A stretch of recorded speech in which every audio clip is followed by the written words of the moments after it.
இப்போ இமேஜின் பண்ணிக்கோங்க, நீங்கள் நைட்டு தனியாக நடந்து போகிறீங்க ஒரு ரோட்டில். திடீர்னு அங்கே தூரத்தில் யாரோ அழுதுகிட்டு இருக்கிற மாதிரி உங்களுக்கு தெரியுது. அவங்கக்கிட்ட போய் ஒரு நல்ல எண்ணத்தில் என்ன ஆச்சுன்னு கேட்குறாங்க. அவங்க இப்படி பண்ணிகிட்டே அவரை பார்க்குறாங்க. அவங்க மூஞ்சியில் கண் இல்லை, மூக்கு இல்லை, வாய் இல்லை, மூஞ்சி அப்படியே ஸ்மூத்தாக இருக்குது. நீங்கள் பயந்து ஓடுறீங்க. அப்படியே பயந்து ஓடி ஒருத்தர்கிட்ட ஹெல்ப் கேட்க போகிறீங்க. அது ஹெல்ப் கேட்குறவரும் மூஞ்சி இந்த மாதிரி இருந்தது அப்படின்னு உங்களை பார்க்குறாரு. எப்படி இருக்கும்? இந்த மாதிரி ஒரு 5 ஜாப்பனீஸ் அர்பன் லெஜண்ட்ஸ் தான் இந்த வீடியோவில் பார்க்க போகிறோம். வாங்க வீடியோக்குள்ளே போகிறோம். நான் முதல்ல சொன்னது அந்த மூஞ்சி இல்லாததுக்கிட்டேருந்து எப்படி தப்பிக்கலாம் அப்படின்றத முதல்ல சொல்லிடுறேன். அது நம்மளை கொல்றது அதோட மோட்டிவேஷன் கிடையாது, நம்மளை பயன்படுத்துறது தான். நீங்கள் அதை பார்த்துட்டிங்கன்னா க்ரௌடு நிறைய இருக்கிற இடத்துல போய் மிங்கிள் ஆகிட்டிங்கன்னா அது காணாமல் போய்டும், அவ்வளோதான்.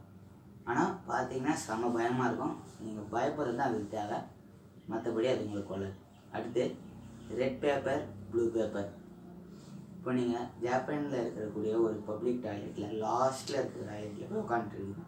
திடீர்னு உங்களுக்கு ஒரு சவுண்டு, ரெட் பேப்பர் வேணுமா ப்ளூ பேப்பர் வேணுமா? நீங்கள் ஏதாவது ஒன்று சொன்னீங்கன்னா காலி. நீங்கள் ரெட் பேப்பர் சூஸ் பண்ணிங்கன்னா உங்கள் உடம்புலேருந்து ரத்தம் வர வச்சு உங்களை சாவடிச்சிடும். ப்ளூ பேப்பர் சூஸ் பண்ணிங்கன்னா உங்கள் கழுத்தை திருப்பி உடம்பு ப்ளூ கலர் ஆகி உங்களை சாவடிச்சிடும். எப்படி தான் தப்பிக்கிறது அப்படின்னு கேட்டிங்கன்னா, நீங்கள் நோ பேப்பர் அப்படின்னு சத்தமாக சொன்னோம், அது காணாமல் போயிடும். நெக்ஸ்ட் டிகே. இது ஒரு நிறைய பேர் தெரிஞ்சுக்கலாம் வாய்ப்பு இருக்குது, தெரியாதவங்க கேட்டுக்கோங்க. ஒரு பாதி உடம்புல இருக்கிற ஒரு பொண்ணு கையில் நடந்து வரும். அது வரும்போது டெக் டெக் டெக்குன்னு சவுண்டு வரும். ஏன்னா அதோட முதுகெலும்பு தரையில் பட்டு சவுண்டு வரும். அந்த பொண்ணு எப்படி செத்து போச்சுன்னா, ரயில்வே ட்ராக்கில் பாதி உடம்பு வெட்டி செத்து போயிடுச்சு. ஸோ அது உங்கள்கிட்ட வந்து என்னோடய பாதி உடம்பு எங்கே அப்படின்னு கேட்கும். இல்லை, நான் வேறு கதையை சொல்கிறேன், சரி. அது உங்கள்கிட்ட வேகமாக ஓடி வரும். ஓடி வந்து உங்கள்கிட்ட அது வந்துச்சுன்னா உங்கள் பாதி உடம்பை வெட்டி எடுத்துகிட்டு போயிடும். நீங்கள் தப்பிக்கணுன்னா நேராக ஓடினா தப்பிக்கவே முடியாது, அசால்ட்டாக வெட்டிகிட்டே எடுத்துகிட்டு போயின்னே இருக்கும். தப்பிக்கணும்னா படியில் ஏறணும், இல்லைன்னா ஒரு செவத்தில் ஏறிடணும். அந்த கையை வச்சுட்டு அதால் ஏறி வர முடியாது. உங்களுக்கு இது பயமாக இருந்ததுன்னா தயவு செஞ்சு சொல்லுங்கள். இது கேட்கும் போது உண்மையிலே எனக்கு முதுகெலும்புலாம் வலிக்கிற மாதிரி அந்த சவுண்டு கேட்கும்போது. நெக்ஸ்ட்டு கப்பா நிறைய பேர் தெரிஞ்சிருக்கோம். நான் சொல்லிடுறேன், சிம்பிளாக சொல்லிடுறேன். அது உடம்புலாம் தவளை மாதிரி இருக்கும், முதுகில் ஆமை போடு இருக்கும், தலையில் ஒரு பள்ளம் இருக்கும், அது தட்டு மாதிரி இருக்கும், அதுக்குள்ளே தண்ணி இருக்கும். அந்த தண்ணி தான் அதோட பவரே. அந்த பவரை வச்சுட்டு அது என்ன பண்ணோன்னா, தண்ணி நீர்நிலைகள் கிட்ட இருக்கிற யார் வந்தாலும் அனிமல்ஸ் ஹியூமன்ஸ் வந்தால் அவங்கள உள்ளே வலிச்சிட்டு போயிடும். அப்படி தான் சொல்லணும். அதுக்கிட்டேருந்து எப்படி தப்பிக்கணும்னா, இப்படி நல்லா குனிஞ்சு வணக்கம் சொல்லணும். வணக்கம் சொன்னீங்கன்னா அதுவும் உங்களுக்கு வணக்கம் சொல்லணும். வணக்கம் சொல்லும்போது தலையில் இருக்கிற தண்ணியில் கொட்டிடும். நீங்கள் அப்படியே ஓடி போயிடலாம். இல்லைன்னா அந்த தண்ணி நீங்கள் ரீஃபில் பண்ணிங்கன்னா உங்களுக்கு அது அடிமையாக இருக்கும். நீங்கள் என்ன சொல்கிறீங்களோ அது செய்யும். நீங்கள் தச்சு போவீங்களா இல்லை தண்ணி ஊற்றி கண்ட்ரோல் பண்ணுவீங்களான்னு கமெண்ட்ஸில் சொல்லுங்கள். நெக்ஸ்ட்டு சடோருக்கு. இது எனக்கு பர்சனலாகவே ரொம்ப பிடிச்சிருந்தது. ஸோ இது எப்படின்னா, இது ஒரு டிஜிட்டல் பே அந்த மாதிரி சொல்லணும். நீங்கள் இதை ஃபோனில் தான் கால் பண்ணணும். கால் பண்ணிவிட்டு சடோரக்கோன் இருக்கியா அப்படின்னு சொன்னால் அது 12 to 3, அது மிட்நைட் 12 அந்த டைமில் பண்ணணும்.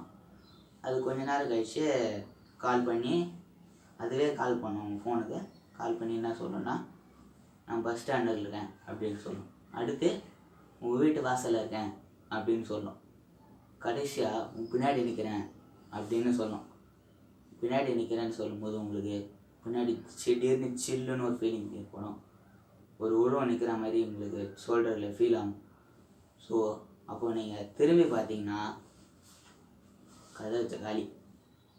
ஆனால் நீங்கள் அதுக்கிட்ட ஒரு கேள்வி கேட்கணும். டக்குன்னு அது வந்தோடனே ஒரு கேள்வி கேட்டுட்டிங்கன்னா அது உங்களுக்கு பதில் சொல்லிட்டு போயிடும்.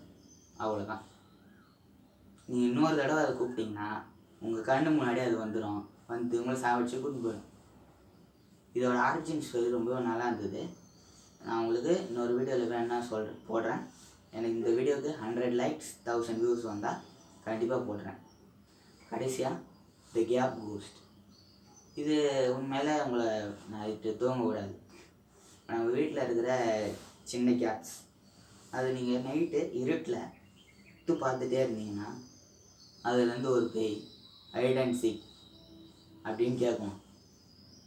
அந்த சவுண்டு கேட்டாலே நீங்கள் காலி. மறுபடியும் எப்போ நீங்கள் அந்த கேப்பை பார்க்குறீங்களோ அப்போது அந்த கேப் வழியாக அது உங்களை எடுத்துகிட்டு போயிடும். இதில் மாட்டிக்காமல் இருக்கிறதுக்கு நீங்கள் கேப்பே பார்க்கக்கூடாது. இல்லைன்னா மாட்டிக்கினீங்கன்னா அதுக்கும் கேப் பார்க்கக்கூடாது. அவ்வளோதான். இந்த 5 அர்பன் லெஜண்ட்ஸ் எப்படி இருந்தது? பயமாக இருந்ததா? நான் நல்லா சொன்னேன்னா இதெல்லாம் கமெண்ட் பண்ணுங்கள். லைக் பண்ணி ஷேர் பண்ணி மறக்காமல் சப்ஸ்கிரைப் பண்ணுங்கள்.